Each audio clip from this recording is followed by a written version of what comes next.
Americans for Prosperity North Dakota proudly supported important policy improvements that broke barriers for all North Dakotans this legislative session. From tackling unnecessary and burdensome occupational licensing standards to fighting for tax relief, AFP is proud to have played a part in improving the lives of North Dakotans this year. Join AFP today by visiting www.afpnd.org. This advertisement was paid for by Americans for Prosperity.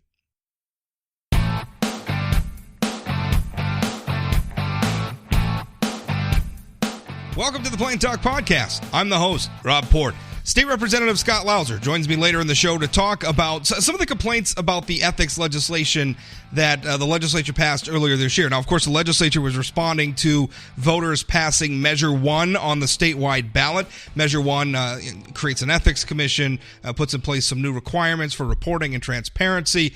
I opposed Measure 1, not every aspect of it, but on the large, I don't think it was good policy, but the voters voted for it, and it's the legislature's job to implement it, and the legislature's doing the best job they can. Some have been saying that, making it seem as though the legislature's been trying to dodge aspects of it or protect unethical activity. State Representative Scott Louser, he's a Republican from Minot. He also sits on a special ethics committee that was created to help with the implementation of Measure 1. He addresses some of those complaints, notably from columnist Jim Shaw, who had a recent column in the Fargo Forum about it. But before we get to that, I want to talk a little bit about burning the American flag. For obvious reasons, a controversial thing. I don't like seeing the flag be burned. I don't care how much I come to disagree with the nation's policies or perhaps maybe become dissatisfied with the current leadership of the country. I don't want to see our flag burned. I think the flag stands for something. I think it stands for a set of ideals that the United States of America aspires to.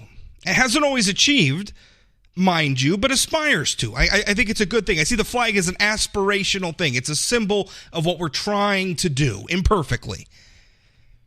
Now, obviously, throughout the years, various political causes have taken to burning the flag, desecrating the flag in other ways, and there has long been calls to make that sort of thing illegal. But the courts have struck those laws down and said, no, I'm sorry, burning the flag is protected First Amendment activity. So now a group of senators, including North Dakota's own Senator Kevin Cramer, has come up with a way around this. What they're essentially going to do is issue an amendment that would create an exception to the First Amendment in the U.S. Constitution. Now, you can read the full text at sayanythingblog.com. I wrote about it. They introduced the legislation over the weekend. It was on Flag Day. Senator Steve Daines from Montana is the lead sponsor of it. Senator Cramer is a co-sponsor of it. President Donald Trump tweeted out his support for it over the weekend as well. Here's the key language. This is what it would add to the United States Constitution. It would read, I quote, "The Congress shall have power to prohibit the physical desecration of the flag of the United States." So essentially what they're saying is, yes, the First Amendment exists, but Congress shall have the power to make it illegal to desecrate the flag. That would be burning it. That would be, I imagine, doing other things to it. And by the way, desecration is a subjective term. I mean, what constitutes desecrating it? Is making a bikini out of the American flag? Is that desecrating it? If you leave your flag up too long and it gets weather beaten, is that desecrating it? I mean, what does that mean? And that would be something, if this amendment passes, that Congress would have to address. Now, this amendment, you'll note, doesn't explicitly make burning the flag illegal. It just makes it possible for Congress to make burning the flag illegal, which is kind of an interesting thing. I will tell you that I don't support this legislation. I think that burning the flag is First Amendment protected activity. Now, I don't like that people would burn the flag. And again, I wouldn't necessarily agree with it, but that is kind of the spirit of the First Amendment, is it not? We need the First Amendment to protect unpopular forms of speech and unpopular forms of expression. That's what it exists for. If it was just, if we never engaged in any speech that was unpopular, right? If we never engaged in any speech that was controversial, we wouldn't need to protect it with the law. So we have the First Amendment specifically so that people could say things and do things that make the rest of us mad. right?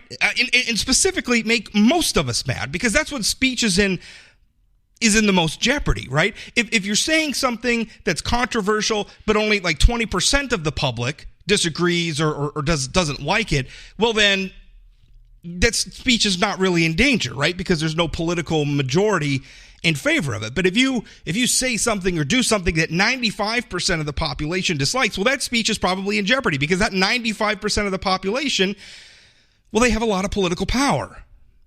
And so the First Amendment exists, so that 5%, it doesn't matter what 95% of the population exists. What that 5% is saying and agreeing with is protected. That is the First Amendment in its essence. It exists to protect speech. It's been so odd in this era. We talk a lot about hate speech, and I think a popular thing to say is that hate speech is not free speech, but in fact it is free speech. In fact, hate speech was exactly the sort of thing the First Amendment was created to protect.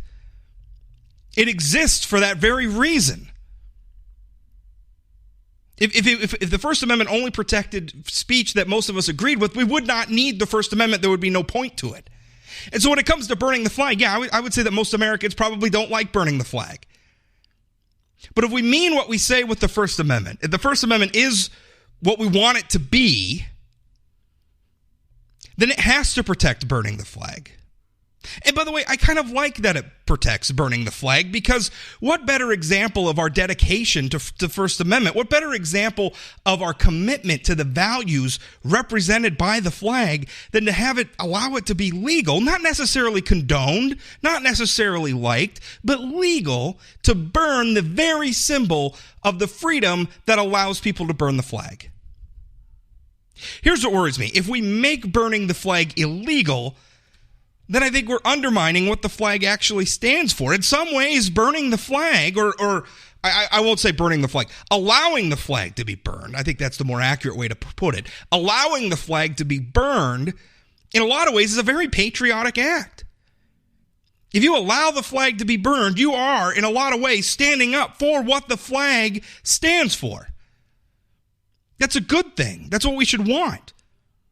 I've long argued that I think the proudest moments, some of the proudest moments in American history, is when we have allowed provocative speech to happen, right? When we have allowed, famously the ACLU winning the free speech case for the Ku Klux Klan, to allow them to hold a march or a rally or whatever it was in Skokie, Illinois. Very famous case. I think in today's America, in some ways, I'm kind of glad that we're having a debate about flag burning. It's not a new debate by any stretch of the imagination, but I'm kind of glad that we're having it right now, that maybe it's being reignited right now, because, well, we live in an era where I think we're having a lot of time, we're having a very hard time tolerating speech that we don't necessarily like. And a lot of this debate is taking place around social media platforms. Right, YouTube and Twitter and Facebook and all these other places where people who are, and from my perspective, it's a lot of conservatives. Those people are being, sort of disenfranchised, deplatformed from those mediums. Now, granted, the First Amendment does not apply to private companies. As a matter of fact, the Supreme Court just recently handed down a ruling that, made it clear that at least in the Supreme Court's mind, that the First Amendment does not necessarily apply to private entities like businesses, like institutions. And so that's good. But I've also always felt that the First Amendment is not just law, but something that we should, like a philosophy, right? Like an ideal. And so at a time when increasingly we are having difficulty reconciling ourselves to the idea that other people are going to say things we don't like or do things that we don't like, here comes the debate over burning the flag. Well, burning the flag, I think, is something that should absolutely be allowed. And by allowing it, we rededicate ourselves to tolerating things that we don't like. That's an important thing for society to aspire to. My interview with State Representative Scott Louser, up next. This episode of the Plain Talk Podcast is brought to you by Energy of North Dakota, Oil and natural gas from North Dakota strengthens all of America, and through our abundance of talents, innovations, and technologies, energy responsibly produced here translates to worldwide economic stability. With producers and our communities working together, we're securing a sustainable future that generation after generation can build on. It's all happening right now with Energy of North Dakota. Learn more at energyofnorthdakota.com.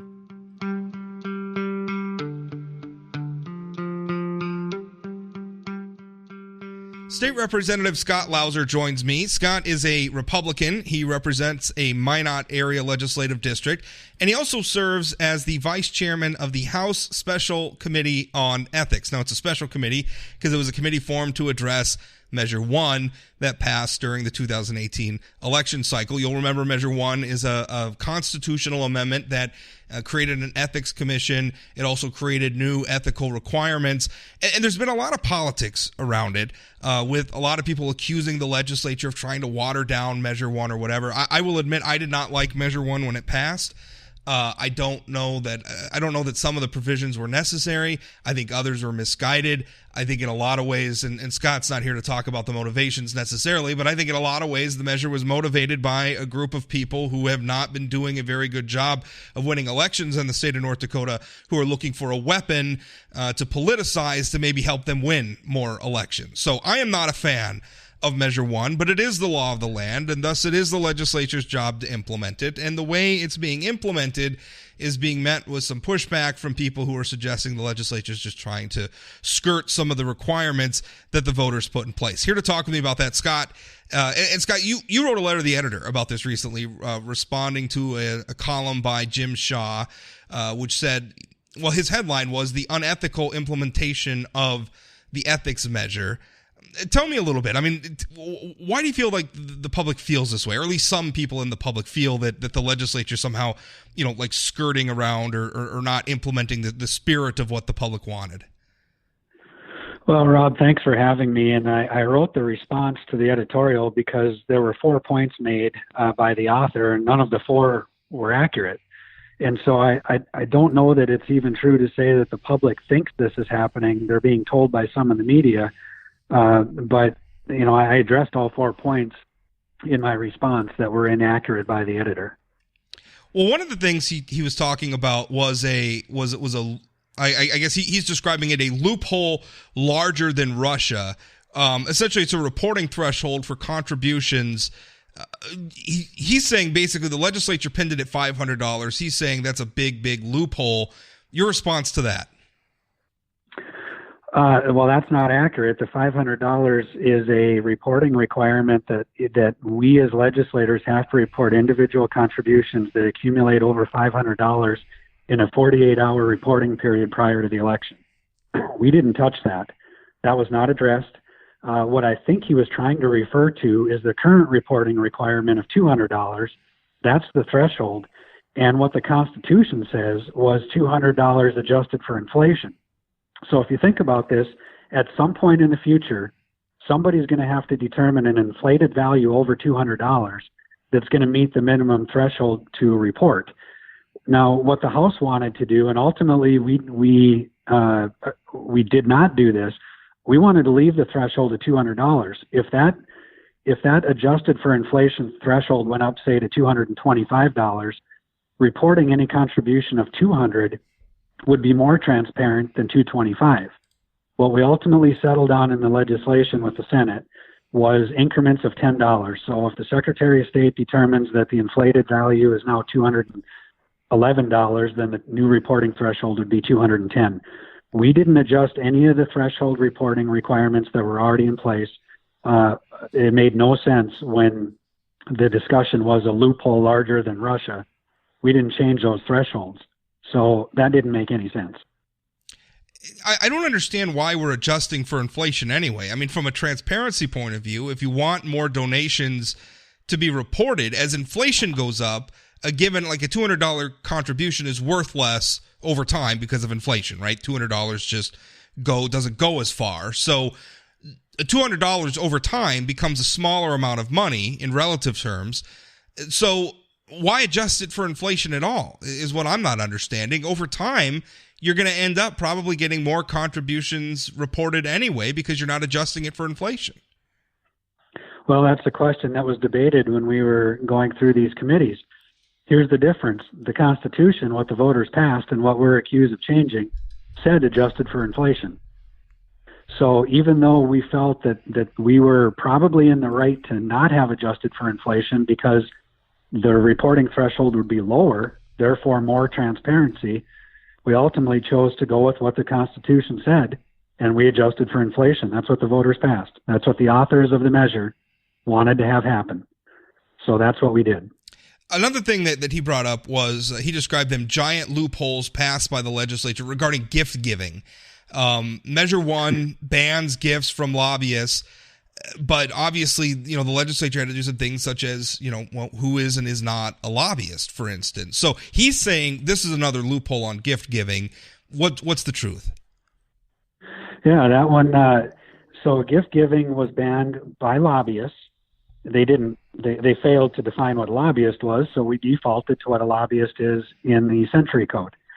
And so it says specifically what a gift is, and that's anything of value, anything not given in exchange for fair market consideration. However, and this is language in the Constitution, gift does not mean any purely informational material, campaign contribution, or in order to advance opportunities for North Dakota residents to meet with public officials in educational and social settings inside the state, any item, service, or thing of value given under consideration that does not raise ethical concerns as determined by rules adopted by the Ethics Commission. That's in our Constitution, all of that language to define what a gift is. And so gift giving was banned by gifts from lobbyists, and apparently he's looking at that as a giant loophole, except we passed exactly what was in the Constitution. So nothing was changed. Exactly what was in the Constitution, and which in turn is exactly what voters passed, because the legislature can't change the Constitution unless it goes to another vote of the people. Like if you guys try to amend the state constitution, the voters have to vote again before that would become law. So yeah, that doesn't seem like much of a loophole. Let me ask you a question about defining lobbyists, because I feel one thing that Measure 1 did is it created an ethics commission. And I know Governor Burgum is going through the process now of Governor Burgum as well as legislative leadership in the Senate chamber anyway, the House chamber, which is an odd thing. Measure 1 didn't allow House leadership to have any say on the ethics commission. It's the majority and minority leaders of the state Senate, but not the state House. They get to weigh in on this. That was very odd. But Governor Burgum's going through that. The Measure 1, as it amended the Constitution, bans lobbyists from serving on the Ethics Commission. But who's a lobbyist? Because the lobbying at the end of this month, June 30th, the current lobbyist registrations end. And if you want to be a lobbyist again for the next political cycle, you have to register again July 1st. Well, it's after that deadline that Governor Burgum's going to be making the appointments to the Ethics Commission. So people who lobbied at the legislature earlier this year, and some of them have applied, could be appointed to the Ethics Commission despite the language in Measure 1. That seems very odd. So the definition of who is and is not a lobbyist to me seems very important. Yeah, and we have the definition wasn't in the language in the Constitution. So where do you go to find the definition of a lobbyist? That was in Century Code. You make a very interesting argument, Rob, that somebody could have been a lobbyist as of June 30th. As a matter of fact, not a lobbyist July 1st. As a matter of fact, somebody who lobbied on behalf of the Measure 1 committee has also applied to be on the state ethics panel, despite lobbying earlier this year and despite the measure passed by the committee he works for banning lobbyists from the Ethics Commission. Correct. And I don't fault the person for doing that. They provided a lot of good information. They were actually hired by the group that got this passed to tell them after the fact. He was brought on board with their group in January. He was hired by the group to tell them what it was that they passed.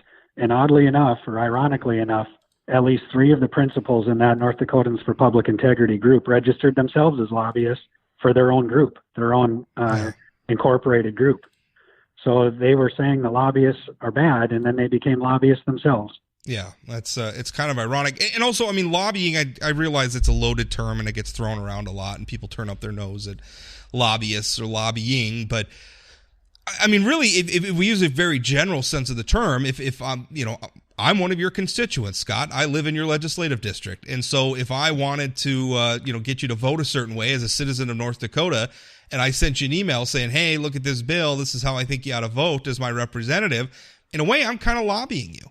And now that probably doesn't meet the legal definition of I wouldn't have to register as a lobbyist under term. But I think sometimes we forget that lots of people lobby, and it's not necessarily a bad thing. It's not, we think of lobbyists as like just handing out bribes or something. That's really not how it works. And so I think a lot of the heavy breathing that Measure One did about lobbying, I think was a little bit silly.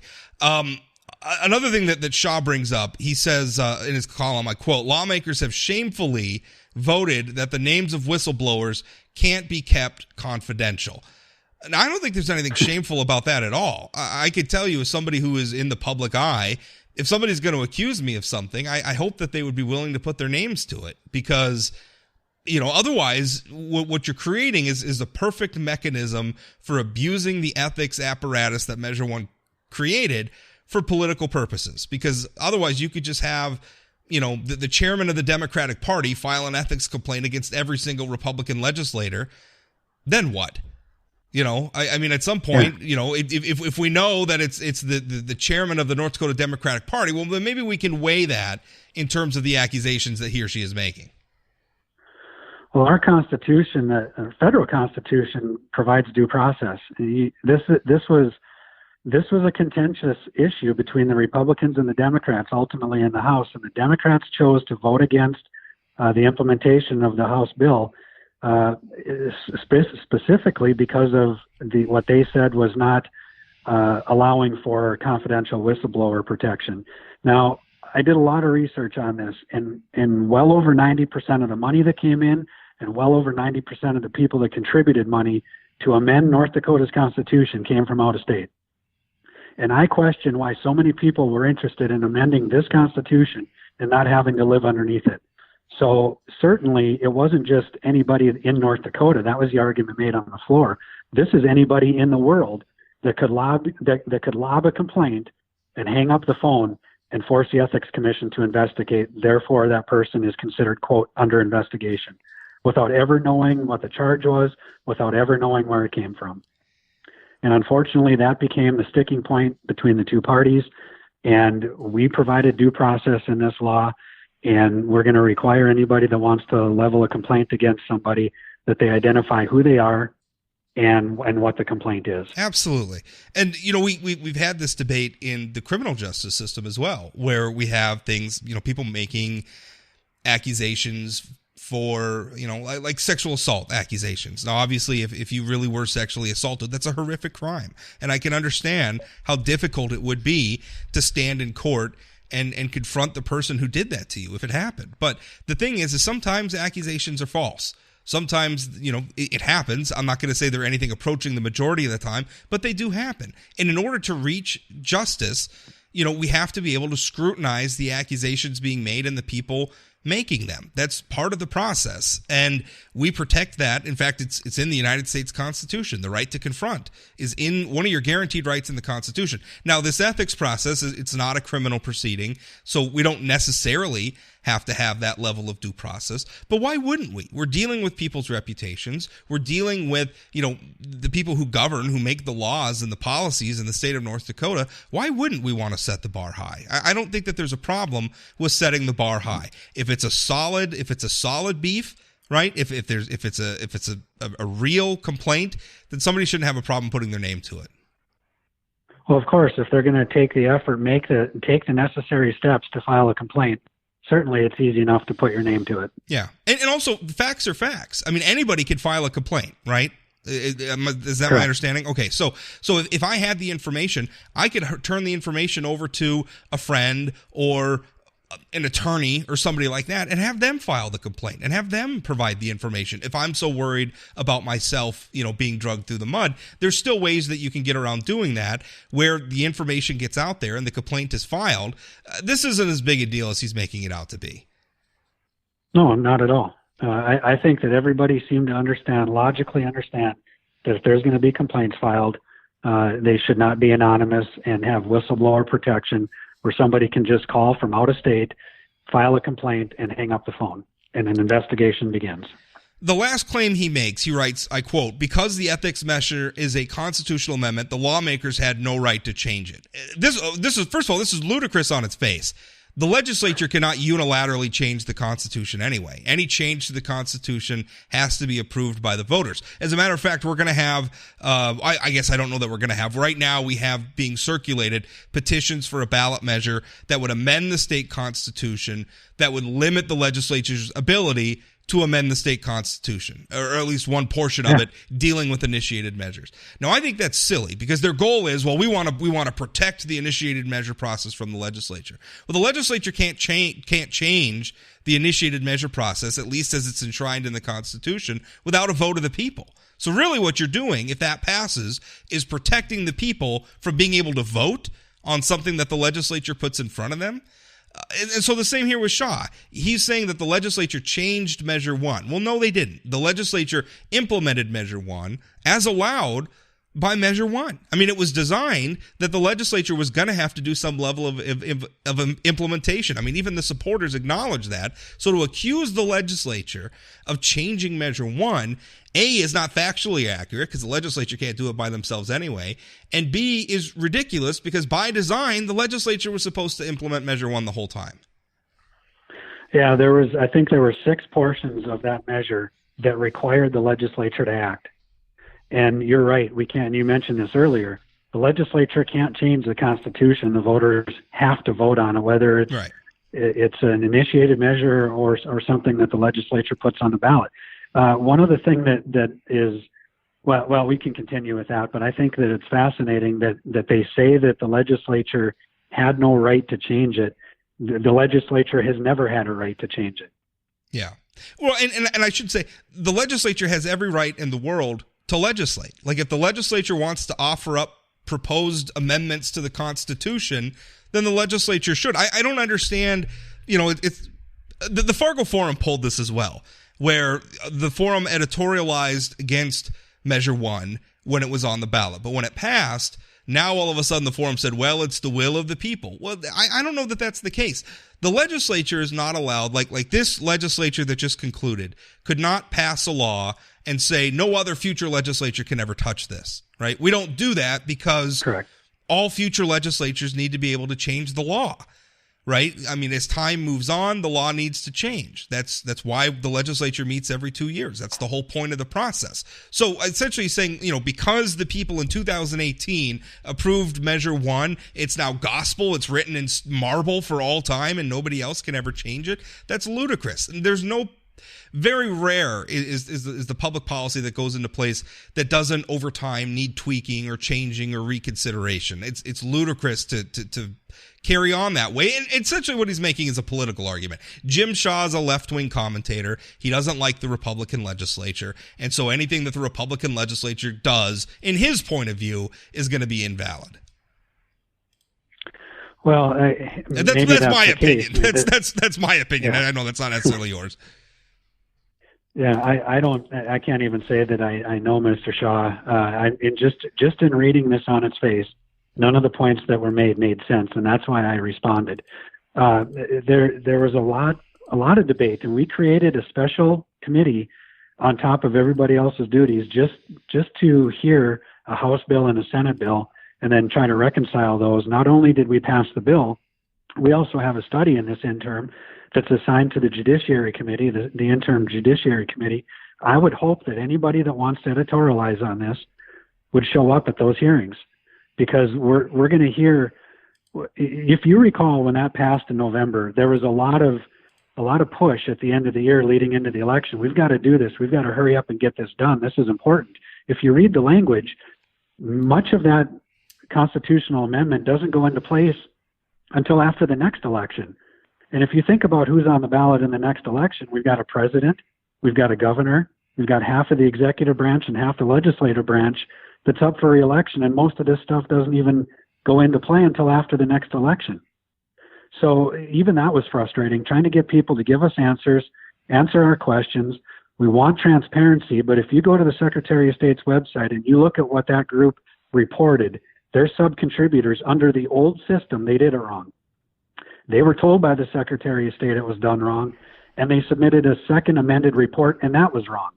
And so the Secretary of State's office gave them very specific instructions on how to report under the current North Dakota law. This is the group that wants transparency. It took them 3 tries, and they had to pay a fine because they did it wrong twice. So even under our current reporting requirements, the group that wanted transparency reported incorrectly multiple times. If you go back and listen to a lot of their campaign campaign rhetoric, they were talking about out-of-state interests and everything else. Most of their money came from out of state. Their organization was an out-of-state special interest. I know they had some local supporters, and obviously the majority of voters voted for it, but their money came from out of state. This measure, the idea came from out of state. The money for it came from out of state. Most of the people who donated money to that campaign are not going to have to live under the law that this created. So there's been a lot of hypocrisy on that side of it. And I think the legislature has made a good faith effort to implement what the people voted for. I think what they voted for, I think it was a mistake, and I think we're going to come to regret the day we passed Measure 1. But for what it's worth, that's the process. You don't always win, and the legislature did what they could to implement. Anything else to close up, Scott? Sure. One of the things that you talked about, the out-of-state money, they testified before our committee that the Supreme Court case, Citizens United, which is the transparency argument on corporate giving, on corporate speech. Well, it's where the Supreme Court said basically political donations are a form of speech and thus protected by the First Amendment. Yeah. They brought it up in their testimony that was good policy because it provided transparency. And my next question when that came up was, why did you accept $114,000 from a group called End Citizens United? Yeah. And they were stunned. They didn't even know, and their answer was they promote democracy. So they accepted $114,000 from a group that wants to end the very thing that they're trying to pass. Yeah. Yeah. Well, because again, Scott, I don't think the goal is their stated goal. I think over time they're going to try to use some of these mechanisms that have been created for some purposes that they never ever campaigned on or admitted during the campaign to pass it. I think, again, my personal feelings, we're going to regret the day we pass Measure 1. Well, we're going to work with it. It's in the Constitution. I think that we provided a good product coming out of the legislature. We're going to study it in the interim, and we're going to see implementation after the next election, and that's what the voters wanted. It was about a 53 to 47 margin, and it's in our Constitution. So we've got a new article, and we're gonna live with it as the voters asked. Scott, thanks for your time. Thanks for having me, Rob.